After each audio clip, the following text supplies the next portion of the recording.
That's a new jingle, by the way. I just made it up right now. Staying. Right. We're keeping it. Well, You're welcome. We'll have a business meeting about that later. So the question for this week, I decided purposely not to make it too contentious because we argued in TCSX yesterday. But this question is... Which is ironically just an hour ago in I real know, life. right? It's see how we You did guys, that? when you guys like us yelling at each other, we yell at each other back to back to back. But then when we're done, we're like, oh, we're fine. Yeah. Like, it's funny because we're like, ah. It's Okay, just cool. what we do. It's what we do. I told Tom after if you watched TCSX yesterday, we argued about a few things. I told Tom afterwards, I go, I'm gonna try and make a living at just yelling at you and telling you you're wrong. That's my goal.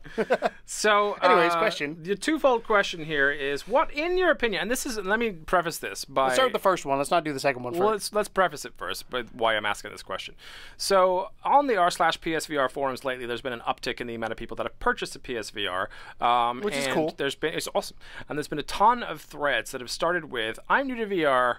Where What do should I I go?" get? Yeah, and Because there's lots of games now. a lot of people are given the old standards like Resident Evil 7 and Dirt or whatever. I mean, they give the big ones. Farpoint. What You know. what are those smaller? So yeah, so my question is, what are the smaller hidden gems that have been in the PSVR library since launch that you should play, and then on the flip side that you should avoid? So let's start, I guess we'll do like one each and then the other each. So first of all, what do you think is a hidden gem that people should play for PSVR if they just pick one up? They should definitely pick it up this week because it's on sale. Ooh. Wayward Sky. Alrighty, tell me about it. The reason I like it, and this is a debate we've gone back and forth about, but I love third-person games in VR, even though you're like, it doesn't make sense to a certain extent, because I love that God mode being in control. Like on my Genesis, So you're a I enjoy- megalomaniac at heart, is what you're saying. Pretty much. I just love the because to me VR, it's the easy answer for VR is being first person. But with Wayward Sky, what I like is it's a puzzle game, and I love puzzle games. And it was a cute, cartoony puzzle game, and that's pretty much me in a nutshell when it comes to that. But what you do is you're in the sky, plane crashes. Your dad gets stolen by this robot dude, and you got to make your way through the different puzzles to get to him. And it's a lot longer game than I expected. I've not finished it. I've played probably for 5-6 hours, and I want to say I'm near the end, but I have no idea where I'm at. And the puzzles, like any good puzzle game, start out real easy, like teaching you what you need to do, and then get more complicated. The only complaint I have with that game, and I've said it before, is sometimes they make you backtrack for no reason. Gotcha. So like there's one puzzle where you have to flip. There's these cables that you got to flip around. Well, they're lasers, but they flip and you can slide down them. But there's different pedestals. So one of the pedestals is up here. You got to flip and match that one. You got to go down here, flip, match that one. Then you go back up to this one because then you slide down there, match that one, the same one you started at. So to it's go like somewhere else. It's like faux longevity. Yeah, Yeah. that's probably the big complaint I have is I feel like sometimes I'm going back and forth between things I shouldn't have to.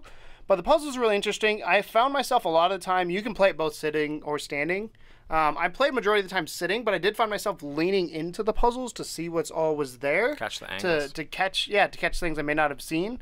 And the other cool thing is like they have I can't remember what's hidden around the world. They have these things hidden around the world that you can collect, and that's where you start looking more. So like, I really wish I could remember what it was. I can't remember. I'm gonna say like a star from like Mario type thing, but you'll be walking and your thing's out in front of you, the platform's out in front of you, the world's out in front of you, and or down below you depending on what the angle's at, and you'll be walking with your character solving this puzzle. But around this corner over here, there's a thing you got to collect. And you're like, you wouldn't see it unless you moved around to see it because the wall's there. That's cool. And I like that kind of thing because it gives you, like, if you finish the game or if you want something more, it gives you something to collect. And to me, that's one of those things, like, collecting in games, I'm kind of a fan of, but kind of not. I love collecting things if it's not a chore.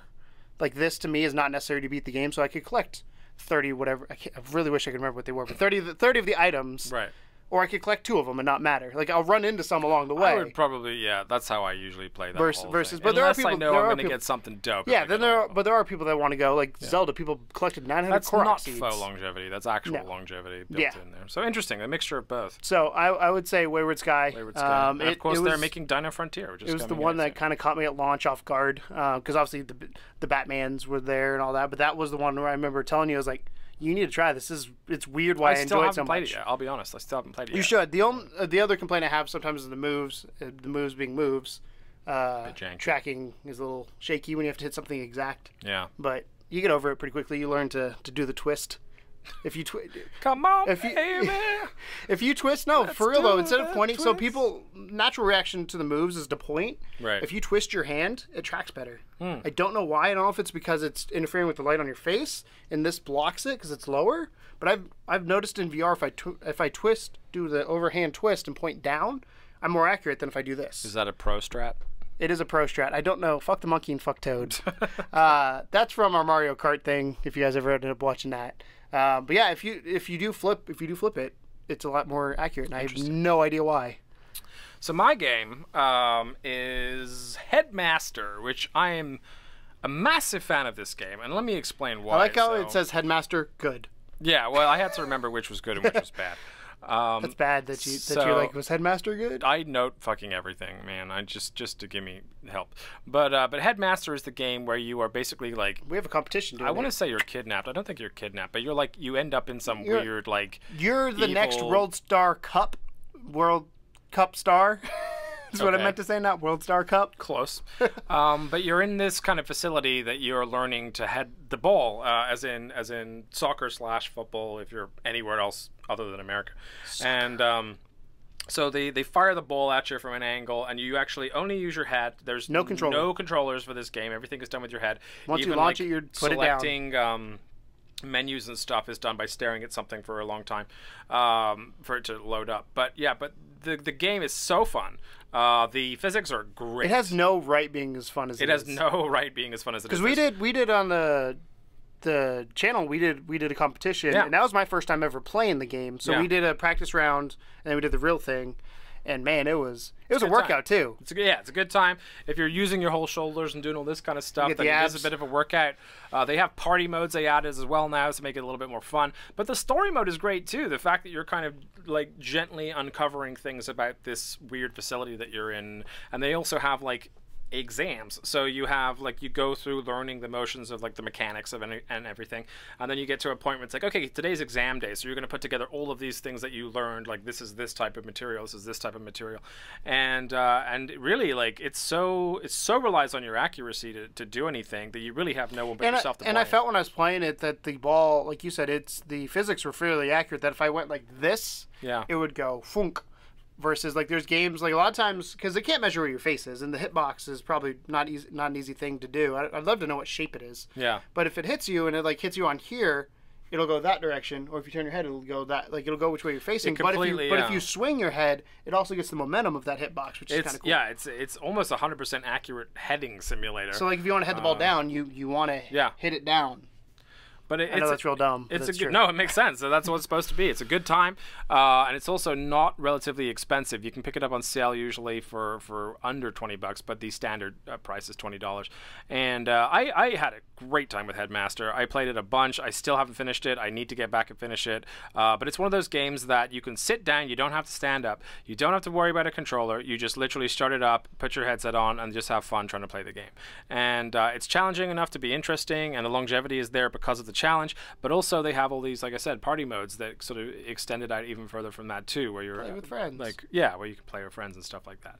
So Headmaster is my recommendation to you, sir, if you just bought a PSVR, or madam, if you just bought a PSVR and you want to know what's a cheap new game that well, not new, but a cheap game that you can pick up that will give you a great experience for the price. I think we both pick $20 games. Obviously mine's on sale, so it's cheaper this week, but we both pick $20 games. Yeah, there you I go. feel like it's the perfect price point for PSVR. Those two games are perfect examples of a really good $20 game on the PSVR. Yep. So then let's flip the coin.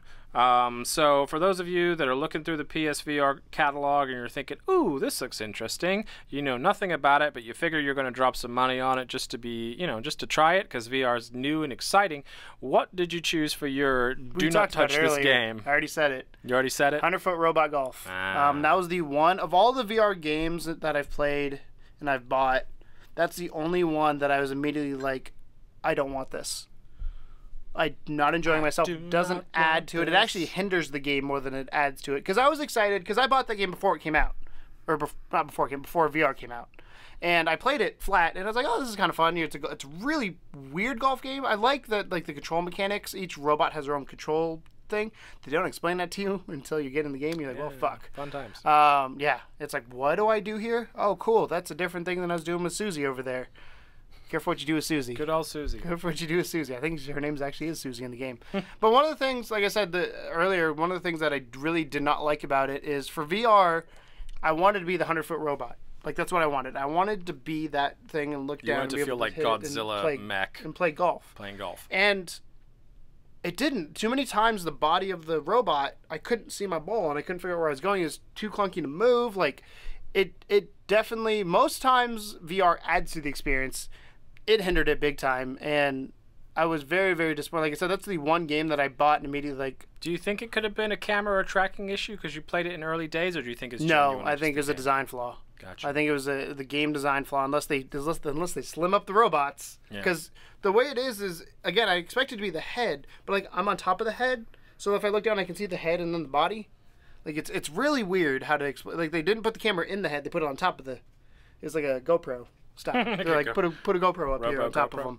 And it just, like I said, I've played some games that I'm like, oh, whatever. Like, this isn't good. But that was the only game where I'm like, I regret spending the money on it. I have two for this. And one is because I actually spent money on it. And the other one is because I didn't spend money on it, but there's a reason why I didn't spend money on it. So the first one I spent money on was actually a game that you played for the channel, which was Special Delivery. Which to me just looked fucking miserable. I forgot about that game. Everything about that game was like I was watching, I was like, maybe I'll try this later when Keegan goes home. And like after watching you play it, I'm like, I'm not going anywhere near that game. Yeah. That looks stupid. And it's partially because it was fun for the first 2-3 times. I learned later there is more levels, but you have to like keep doing like perfect over and over and over again before you get to them, which is stupid. It's dumb, right? It's real dumb. But people like us are like attention spans are done. I bought it based upon the aim controller because I played Dick Wild and that was aim, and we thought everything with the aim controller is better. So I thought everything with the aim controller was better. Well, that's why I picked it up. And no, it's a miserable fuck of a game. I'm way more leery about VR than you are, yeah. Which is funny because I used to be super excited about it. I'm still excited about it, but I'm way more leery of things because I just buy things and we see what happens. Yeah. But yeah, it just he's Daddy Warbucks. Special Delivery was not a good time. We didn't enjoy it really. And this is not to shit on the developers again, because you can see what they're trying to do. I just don't think they pulled it off. It didn't feel like Paperboy VR, which is what everyone wanted it to feel like. It felt like just like Road Simulator 1.0.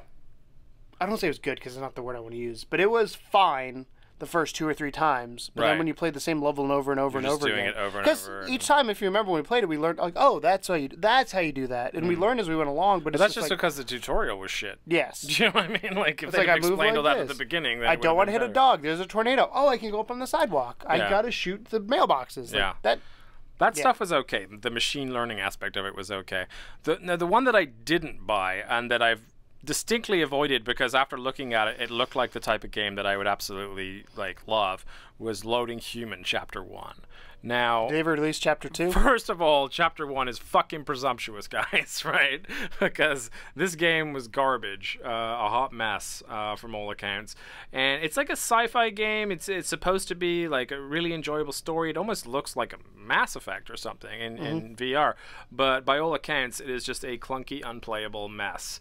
I have not picked it up, which makes me feel bad shitting on it because I've not actually experienced it for myself, which I hate to do that to a game that I've not experienced myself because I could be like the one guy that really likes it. But the Assembly I did pick up. I see that's what you're Googling there. Because that was one I avoided because it looked bad. Apparently that one is pretty good though. That's why I picked it up on sale. But yeah, but Loading Human, I've seen people that like found it for like 25 cents at Target on sale and still didn't buy it because it was that bad. And here's the thing, full price on the PSN store, it's a $40 game. So that's kind of like, no, like that's where our whole quality control debate comes into the matter. I'm sure it's fine. That's price control, not quality control. Well, yeah. I'm sure it's fine to an extent, but it's definitely not $40, right? Like, from every single human being and every person that's reviewed it and played it and everything have hated it. Do you think that was the developer saying we put so much effort in this time, effort, and money in this game trying to get we need to recoup money it back? Yeah, maybe. Because I feel like, what was the other game that were like, this shouldn't have been 60? There's one recently that I was like, that's tough. I can't remember what it was, but we're like, if this was like $10 cheaper, I can't remember what it was, but if we were like, if it was $10 cheaper, it would have been perfect. Yeah. But I think they had that, I don't call it VR tax. I understand them wanting to wanting to try and recoup because you put a lot of time and effort into But if you don't something sell like copies, you can't recoup anything. Exactly. You know, like a fine there's a balance. price. I wouldn't be surprised if that gets the same treatment as Drive Club did, where it gets a perma price drop at some point. But you can pick it up way cheaper than that, and as a physical edition in places like GameStop and Target and things like that. Target, by the way, great for cheap VR games, surprisingly. Good old Target. But yeah, but Loading Human just turned into a garbled mess. So I would say if you look at that game and you think $40 doesn't seem so bad, that looks kind of cool, don't do it. Not from me, but from every other person that's actually played and reviewed that game. So that's my piece of warning to you. Can I give we're gonna end on a happy note. I'm gonna say one more game I think everybody should pick up. Sure.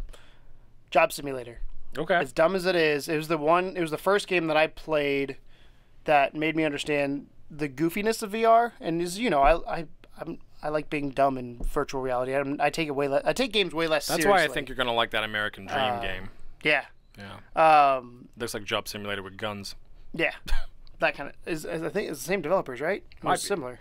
But that Job Simulator is one of those things where like they thought of everything you could do and they give you achievements and trophies and comment on it. So like, you can throw in the kitchen. There in the distance, there's a fish tank. You can throw your food into the fish tank and piranhas will eat it and all this kind of stuff. You throw food at people, no comment back at you. A lot of thought put into it. Yeah, like there's little things like if you go on the internet, you can go in and print some stuff out and you like have that and then photocopy it.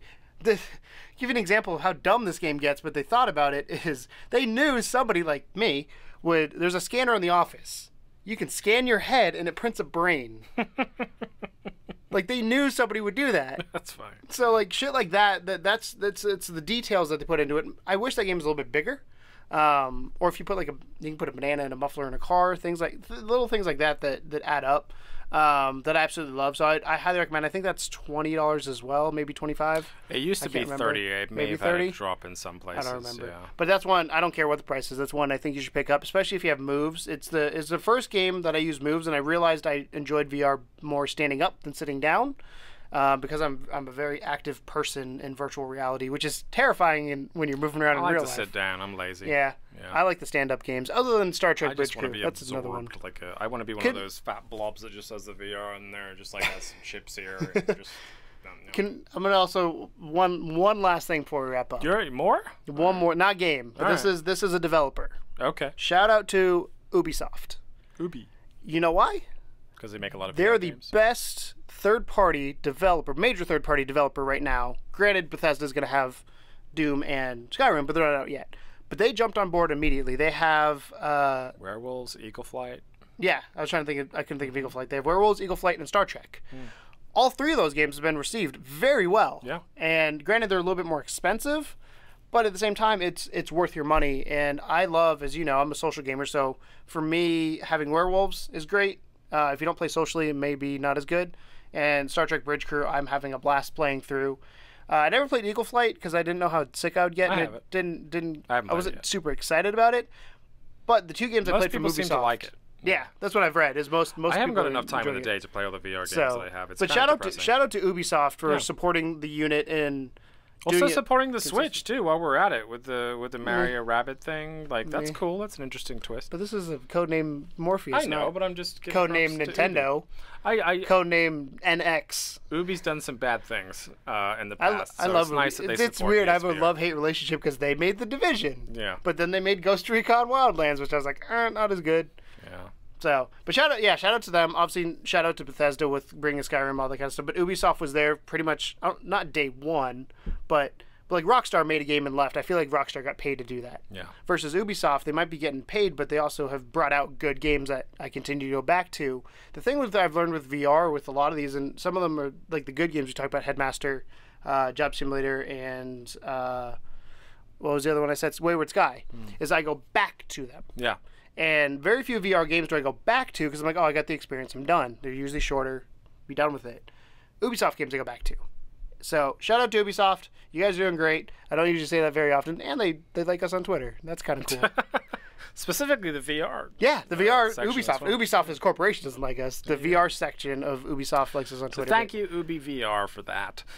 So for use of those use of those, For the use of for those those English. of yous that are listening and or watching this podcast, what we would love to know is, what do you think is a excellent buy. indie gem in the VR catalog, and also what should we avoid? So like can the we? plague? You cannot say Resident Evil Yeah, Dirt- no, it has to be indie gem. or Farpoint No AAAs or AAs. Batman. That's it, right? Yeah. Batman, Well, there's probably Farpoint. more, but you know what we're asking. Yes. Anything under like 20, 30 bucks. Well, $30. Yeah, 30 bucks. $30. That way we can qualify Job Simulator. So, yeah, so drop those in the comments below. Of course, we'd love to engage with you. Please engage with us. We get really bored during the week, and we just sit there and wait for you guys to comment. So Thank you guys so much for commenting. Yeah. And making the show what it been- is. you've been Obviously, we're kicking ass lately. still really teeny tiny, but we love, like Tom said, we love talking to you guys, and we thoroughly enjoy making Codename Morpheus. I was gonna say Codename VR, but that's not what it's called. Codename Morpheus.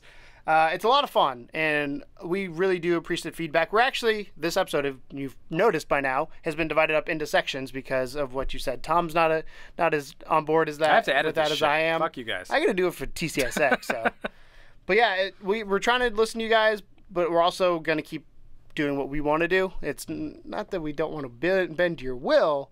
We also want to do something we love to do, and that's talk VR. So, thank you very, very, very, very, very much for watching. A lot of berries.